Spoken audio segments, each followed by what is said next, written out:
പ്രീസ് Lord. ദൈവനാമത്തിന് മഹത്വം ഉണ്ടാകട്ടെ. വീണ്ടും ഒരിക്കൽ കൂടി വചനവുമായി നിൽക്കുവാൻ ദൈവം എന്നെ ഇടയാക്കിയ കൃപകൾക്കായി നന്ദിയോടെ സ്തുതിക്കുന്നു, സ്തോത്രം ചെയ്യുന്നു. ചില നാളുകളായി നാം ബൈബിളിലെ സ്ത്രീരത്നങ്ങളെ കുറിച്ച് നാം പഠിച്ചുകൊണ്ടിരിക്കുന്നു. കഴിഞ്ഞ പാട്ടിൽ നാം പഠിച്ചത് മിറിയാമിനെ കുറിച്ചാണ്, അതായത് മോശയുടെ സഹോദരിയെ കുറിച്ചാണ് നാം പഠിച്ചത്. ഇന്ന് നാം പഠിക്കുവാൻ പോകുന്നത് മോശയുടെ അമ്മയെക്കുറിച്ചാണ് നാം പഠിക്കാൻ പോകുന്നത്. യോഖേബെത്ത് എന്ന സ്ത്രീയെ കുറിച്ചാണ്, ആ സ്ത്രീ രത്നത്തെക്കുറിച്ചാണ് നാം ഇന്ന് പഠിക്കുവാൻ പോകുന്നത്.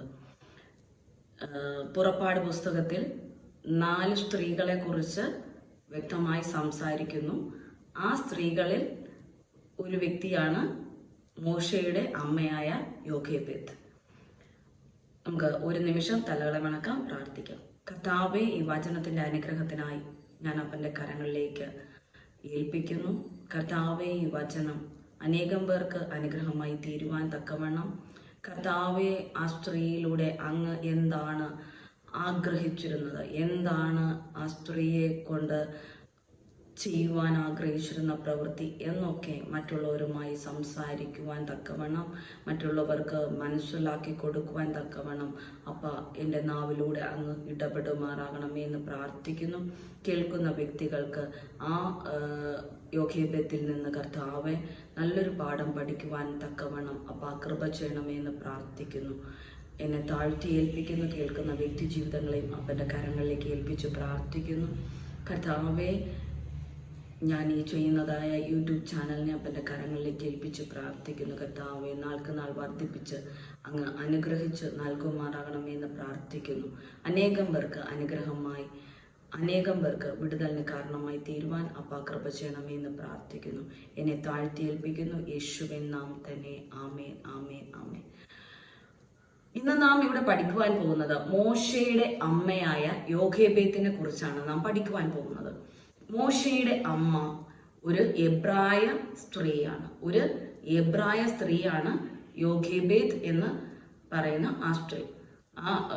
മോശ ജനിച്ചതായ ആ സമയം രാജ്യം ഭരിച്ചിരുന്നതായ ഫറവോൻ അവിടെയുള്ള എല്ലാ ആൺകുഞ്ഞുങ്ങളെയും കൊന്നുകളയുവാനായിട്ട് കൽപ്പനയിട്ടപ്പോൾ തൻ്റെ മോശ കുഞ്ഞിൻ്റെ പിറവിയെക്കുറിച്ച്, മോശക്കുഞ്ഞിനെ കുറിച്ചുള്ള ആ ഒരു എന്താണ് ദൈവം ഉദ്ദേശിക്കുന്നത് എന്ന് തൻ്റെ മാതാവിന് അറിയാമായിരുന്നു. അതുകൊണ്ട് മോശക്കുഞ്ഞ് നശിച്ചു പോകുവാൻ അമ്മ ആഗ്രഹിച്ചില്ല. ആ അമ്മ രഹസ്യമായി കുഞ്ഞിനെ ഒരു 3 മാസം വരെയും ഒളിച്ചു വെച്ച് ആർക്കും അവിടെ ഒരു ആൺകുഞ്ഞുണ്ടെന്ന്, അവിടെ ഒരു കുഞ്ഞുണ്ടെന്ന് തന്നെ മനസ്സിലാക്കുവാൻ കഴിയാത്ത രീതിയിൽ, ആ കുഞ്ഞിൻ്റെ കരച്ചിലോ ഒന്നും പുറത്തു പോകാത്ത രീതിയിൽ തൻ്റെ അമ്മയായ ഈ യോഖേബെത്ത് ആ കുഞ്ഞിനെ മറ്റുള്ളവരുടെ മുമ്പിൽ നിന്ന് മറച്ച് പിടിക്കുവാൻ ഇടയായിത്തീർന്നു. പക്ഷേ 3 മാസം കഴിഞ്ഞപ്പോൾ ഇനി തനിക്ക് മറച്ചു പിടിക്കുവാൻ കഴിയില്ല എന്ന് അവൾക്ക് മനസ്സിലായപ്പോൾ അവൾ ഞാങ്ങണ എടുത്തുകൊണ്ട് വന്ന് ഞാങ്ങണ കൊണ്ട് ഒരു പെട്ടി ഉണ്ടാക്കി, ഒരു പെട്ടകം ഉണ്ടാക്കി. അതായത് ഞാങ്ങണത്തിൻ്റെ കമ്പ് കൊണ്ട്, അതായത് ഞാങ്ങണത്തിൻ്റെ ആ സ്ട്രിപ്സ് കൊണ്ട് ഒരു മനോഹരമായ ഒരു കുട്ട ഉണ്ടാക്കിയിട്ട് എന്തു ചെയ്തു? അതിൻ്റെ പുറം മൊത്തം കീല് തേക്കുവാൻ ഇടയായിത്തീർന്നു. എന്തിനാണ്? നമുക്ക് നോഹയുടെ പെട്ടകത്തിലും നമുക്ക് കാണുവാൻ സാധിക്കും, വെള്ളം അകത്തോട്ട് കയറാതിരിക്കുവാൻ കീൽ തേച്ചതായി കാണുവാൻ സാധിക്കും. അതേപോലെ ഈ ഉണ്ടാക്കിയതായ ആ കുട്ടയുടെ പുറം ഭാഗം മൊത്തം കീലുകൊണ്ട് തേച്ച് അതിൻ്റെ അകത്തോട്ട് വെള്ളം കയറാത്ത രീതിയിൽ ഭദ്രമായി കുഞ്ഞിനെ അതിൽ കിടത്തി നദിയിലേക്ക് ഒഴുക്കി വിടുവാനായിട്ട് തീരുമാനിച്ചു. തൻ്റെ കുഞ്ഞിനെ കൊല്ലുവാൻ അവൾ ആഗ്രഹിച്ചില്ല. കാരണം ദൈവത്തിന് അവനെ കൊണ്ട് വലിയൊരു പദ്ധതി ഉണ്ട് എന്ന് അവൾ പ്രാർത്ഥിക്കുന്ന ഒരു സ്ത്രീ ആയതുകൊണ്ട്, അവൾ ദൈവത്തിൽ അത്രത്തോളം വിശ്വാസമുള്ള ഒരു സ്ത്രീ ആയതുകൊണ്ട്, തൻ്റെ ദൈവത്തിൽ അത്രത്തോളം പ്രാർത്ഥിക്കുകയും ആരാധിക്കുകയും ഒക്കെ ചെയ്യുന്ന ഒരു വ്യക്തി ആയതുകൊണ്ട് അവളുടെ മകൻ ഒരു ദിവ്യമായ മകനാണെന്നും അവനെ കൊണ്ട് ദൈവത്തിന് വലിയ കാര്യങ്ങൾ ചെയ്യുവാനായിട്ട് ആഗ്രഹം ഉണ്ടെന്ന് എല്ലാം അവൾ മനസ്സിലാക്കിയിട്ട് തൻ്റെ ആ മോശ കുഞ്ഞിനെ അവൾ ആ കുട്ടയ്ക്കകത്ത് വച്ച് നദിയിലേക്ക് ഒഴുക്കി വിടുവാൻ ഇടയായി തീർന്നു. അങ്ങനെ ഒഴുക്കി വിട്ടത് കൊണ്ട് ആ കുഞ്ഞ് രക്ഷപ്പെടുവാൻ ഇടയായി തീർന്നു. ആ കുഞ്ഞ് ഒഴുകി ആ ആജ്ഞ ആരാണോ കുഞ്ഞുങ്ങളെ കൊന്നു കളയുവാനുള്ള ആജ്ഞ ആരാണോ പുറപ്പെടുവിച്ചത് അയാളുടെ മകൾ കുളിക്കുവാൻ വരുന്നതായ ആ സ്ഥലത്തേക്കാണ് അതിനെ ഒഴുക്കി വിട്ടത്. അപ്പോൾ അവളുടെ തോഴിമാർ ഇങ്ങനെ ഒരു പെട്ടി ഒഴുകു വരുന്നത് കണ്ട് അവളോട് പറയുകയും, അപ്പോൾ ആ രാജകുമാരി ആ തോഴിമാരോട് ആ പെട്ടി എടുത്തുകൊണ്ട് വരാൻ പറയുകയൊക്കെ ചെയ്തു. അങ്ങനെ അത് നോക്കിയപ്പോൾ അതിൽ മനോഹരമായ ഒരു സുന്ദരനായ ഒരു എബ്രായ ആൺകുഞ്ഞിനെ അവൾ കാണുവാനിടയായിത്തീർന്നു. പക്ഷേ അവൾക്ക് ആ കുഞ്ഞിനോട് വളരെ ഒരു അട്രാക്ഷൻ ഉണ്ടാകുകയും ആ കുഞ്ഞിനെ വളർത്തണമെന്നുള്ള ആഗ്രഹം അവൾക്കുണ്ടാകുകയും ചെയ്തു. അത് കണ്ടുകൊണ്ട് നിന്നത് അവൻ്റെ അതായത് ഈ കുഞ്ഞിൻ്റെ സഹോദരിയായ മിറിയമാണ്. മിറിയത്തിനെ കുറിച്ച് ഞാൻ പറഞ്ഞ സമയത്ത് ഇത് വ്യക്തമായി പറയുവാൻ ഇടയായിത്തീർന്നു. അപ്പോൾ ആ മിറിയം തൻ്റെ സഹോദരി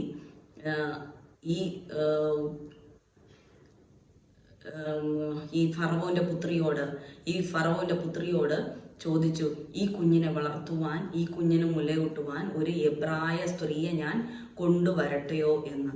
അപ്പോൾ അവൾ തൻ്റെ അമ്മയായ യോക്കേബെത്തിനെ ഈ കുഞ്ഞിനെ വളർത്തുവാനായിട്ട് ഫറവോന്റെ പുത്രിയുടെ അടുത്തേക്ക് കൊണ്ടുവരികയും യോക്കേബെത്ത് ആ മകനെ സ്വന്തം ഭവനത്തിൽ വളർത്തുവാൻ ഇടയായിത്തീർന്നു. അങ്ങനെ മോശ കുഞ്ഞിന് സ്വന്തം ഭവനത്തിൽ പ്രൊട്ടക്ഷനോടുകൂടി, രാജാവിൻ്റെ സൈന്യത്തിൻ്റെ പ്രൊട്ടക്ഷനോടുകൂടി വളരുവാൻ ഇടയായി. ദൈവം ഒരു വ്യക്തിയിൽ എന്തെങ്കിലും പ്രവൃത്തി ചെയ്യുവാൻ ദൈവം ആഗ്രഹിച്ചിട്ടുണ്ടെങ്കിൽ ദൈവം തന്നെയാണ് ആ വ്യക്തിയെ സംരക്ഷിച്ച് വഴി നടത്തുന്നത്. ആ വ്യക്തിക്ക് യാതൊരു ദോഷം ഒന്നും തട്ടാതെ വണ്ണം, യാതൊരു പ്രശ്നവും വരാതെ വണ്ണം കാത്തു പരിപാലിക്കും. അവിടെ ദൈവം ഫറവോന്റെ പുത്രിയെ അതിനായിട്ട് കണ്ടെത്തി. അപ്പോൾ ഫറവോന്റെ പുത്രി ആ പൈതലിനെ വളർത്തുവാൻ ഇടയായി തീർന്നു. മുലകുടി മാറിയപ്പോൾ അവൾ വചനം പഠിപ്പിക്കുകയൊക്കെ ചെയ്തു. 12 വയസ്സ് വരെ അവൾ ആ ബാലനായിരുന്നപ്പോൾ യോക്കേബേദ് തൻ്റെ മകനായ മോശയ്ക്ക് ഇസ്രായേൽ മക്കളുടേതായ വേദ പഠനങ്ങൾ പഠിപ്പിക്കുകയും ദൈവത്തെക്കുറിച്ച് പറഞ്ഞു കൊടുക്കുകയും ദൈവം സൃഷ്ടിച്ചതായ കാര്യങ്ങളെക്കുറിച്ചും തൻ്റെ പൂർവികരെക്കുറിച്ചും ഒക്കെ വചനത്തെ പഠിപ്പിച്ച് അവനെ വളർത്തുവാനിടയായി. യഹോവ ഭക്തിയിൽ വളരുവാനിടയായി തീർന്നു. അവൻ എബ്രായൻ എന്ന് അവനെ മനസ്സിലാക്കി കൊടുത്ത് അവനെ വളർത്തുവാനിടയായി തീർന്നു. അത് യോക്കേബേദ് ചെയ്തതായ വലിയൊരു കാര്യമാണ്. യോക്കേബേദ് അവനെ അതേ രീതിയിൽ യോക്കേബേദ് ആ ഞാങ്ങണ പെട്ടി ഉണ്ടാക്കി കുഞ്ഞിനെ ഒഴുക്കി വിട്ടില്ല എന്നുണ്ടെങ്കിൽ യോക്കേബേദിന് മോശയെ സംരക്ഷിക്കുവാൻ കഴിയത്തില്ലായിരുന്നു. മോശയെ വളർത്തുവാൻ കഴിയത്തില്ലായിരുന്നു. മോശയെ എബ്രായ ശിക്ഷണത്തിൽ, ഇസ്രായേൽ മക്കളുടെ ശിക്ഷണത്തിൽ ആ വചനങ്ങളെല്ലാം പഠിപ്പിച്ച് വളർത്തുവാൻ സാധിക്കുകയില്ലായിരുന്നു. യോക്കേബേദിന് അങ്ങനെ ഒരു ബുദ്ധി ദൈവം കൊടുത്ത് അവളിലൂടെ പ്രവർത്തിച്ചത് കൊണ്ടാണ് മോശ ഒരു ഇസ്രായേൽ ജനതയുടെ വലിയൊരു ലീഡറായി മാറുവാൻ ഇടയായി തീർന്നത്. ആ ലീഡറായി മാറുവാനായിട്ട് ദൈവം അവനെ ശിക്ഷണത്തിൽ വളർത്തുവാനായിട്ട് കണ്ടത് അവൻ്റെ സ്വന്തം അമ്മയായ യോക്കേബേദിനെ തന്നെയാണ്. ഇതാണ് ബൈബിളിൽ യോക്കേബേദിനെ കുറിച്ച് പറയുന്ന കാര്യങ്ങൾ.